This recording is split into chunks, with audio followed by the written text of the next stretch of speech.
என்ன பிரச்சனைங்கிறீங்க நீங்கள் இதில்? ஒவ்வொரு மனுஷனுமே அடுத்த மனநிலை நினைக்கிறான். அதனால தான் கடவுள் அந்த இடத்துல நிற்கிறாருங்கிற. கடவுள் அடுத்தவனுடைய மனநிலையை நிற்கிறவர். அதனால தான் அவர் வந்தார். அவர் நம்மை போல சோதிக்கப்பட்டும் பாடுபட்டதுமாய் இருக்கிற பிரதான ஆசாரியர் நமக்கு இருக்கிறாரு. நம்மை போல சோதிக்கப்பட்டும் பாடுபட்டதுமாய் இருக்கிற பிரதான ஆசாரியர் நமக்கு இருக்கிறாருங்க. மனுஷன்னா என்ன பிரச்சனை ஆவான்னு அவருக்கு நல்லா தெரியும்.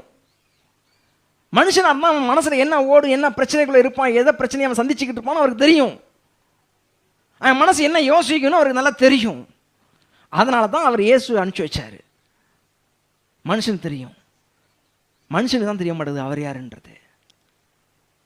அவனுக்கு எப்போ தெரிய மாட்டேங்குதுன்னா தனக்கு அவர், அதான் எப்பவும் சொல்கிறேன், ஒரு மனிதனை நீங்கள் எடை போடும் பொழுது அவர் இடத்தில் நீங்கள் இருங்கள். எப்பொழுதுமே குற்றம் சொல்லவே மாட்டோம்.